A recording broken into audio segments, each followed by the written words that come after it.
Milli Güvenlik Kurulu'nun 2004 yılında İslami cemaat ve camialara yönelik fişleme ve takip kararlarının ortaya çıkmasından sonra hükümet kanadından uygulama belgesi diye ortaya konan dokümanların Başbakanlık Uygulamayı Takip ve Koordinasyon Kurulu'nun rutin yazışmaları olduğu, 28 Şubat sürecinde oluşturulan bu kurulun çok önceden hazırlanan strateji belgesine göre çalıştırıldığı, ancak kimse için işlem yapılmadığı, kimsenin burnunun kanamadığı ve dosyaların kapatıldığı şeklinde açıklama yapıldı.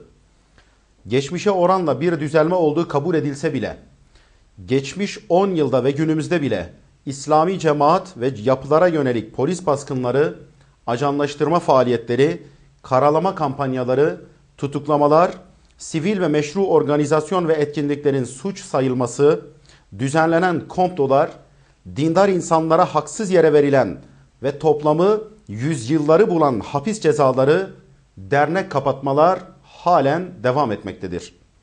Mustazafter'in kapatılmasına giden süreç içerisinde şubelerinin basılarak yüzlerce dernek üyesinin cezalandırılması bu fişlemelerin sonucudur.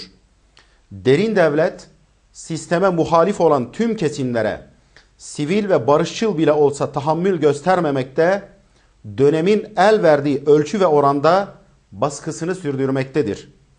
Bugün için bazı konularda ters düşülmüş olması sebebiyle bir takım organizasyonlar eliyle açığa çıkarılan resmi yazışmalar, ülkede İslami kişiliklere, kurum ve kuruluşlara yaşatılan fiili durumu teyit etmekten öte bir anlam ifade etmemektedir.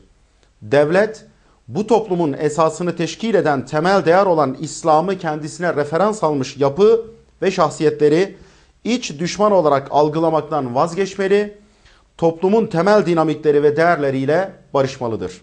Dershaneler meselesinde son günlerde kimi basın yayın organlarında partimize yönelik kara propaganda amaçlı haberlerin servis edildiği görülmektedir. Dayanaksız bir e-maile dayandırılarak verilen haberde partimizin adı geçmediği halde ilgili kişi veya kişiler tarafından açılan özel bir parantezle partimizin adı zikredilmiş ve partimiz hedef haline getirilmek istenmiştir. Gayri insani, gayri İslami ve gayri ahlaki olan bu çabanın bir kesimi hedef gösterme ve bunun üzerinden kendilerine alan açmaya çalışan kesimlerce yapıldığının farkındayız. Kendisini ve tezlerini haklı çıkarma adına başkalarını karalamak hem ucuz ve basit bir mantık hem de bayatlamış bir taktiktir.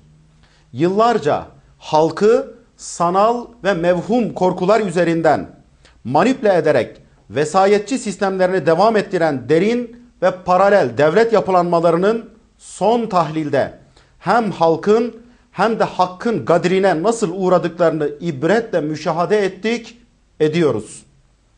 PKK ve bileşenlerin ise benzer bir mantıkla laik ve sol gelenekten gelen insanlara, ayrıca Türk Silahlı Kuvvetleri mensuplarına biz olmazsak Kürt haması gelir, Kandil boşalırsa Hizbullah yerini doldurur şeklindeki sözleri de hafızalardaki tazeliğini korumaktadır.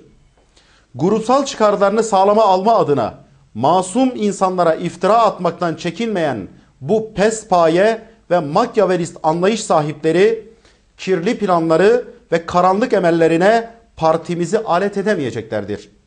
Halkımızı doğru bilgilendirme adına siyasi partilerin okuma salonu şeklinde bir faaliyet alanlarının olmadığını, dolayısıyla partimizin de böyle bir etkinliğinin bulunmadığını kamuoyu ile paylaşmayı bir görev biliyoruz. İnsan hakları alanında faaliyet yürüten derneklerce hazırlanan raporlara göre Türkiye'de 2013 yılı itibariyle cezaevlerinde 162'si ağır olmak üzere toplam 544 hasta mahkum bulunmaktadır. Kişisel bakım ve temel ihtiyaçlarını kendi başına karşılayamayan, ancak Adli Tıp Kurumu'nun tekelci ideolojik zihniyetinin devletin kutsallığı üzerinden yüzlerce tutuklu veya hükümlüyü insanlık onuruyla bağdaşmayacak bir durumla karşı karşıya bırakmaktadır. Adli Tıp Kurumu'nun yıllardır süren bu insanlık dışı uygulama ve kararlarına karşı hükümet bugüne kadar ciddi bir adım atmamış, özellikle de siyasi mahkumlar söz konusu olunca ideolojik bakışı, bilimsel görüşüne baskın gelen bu yapıyı ıslah etmede pasif kalmıştır.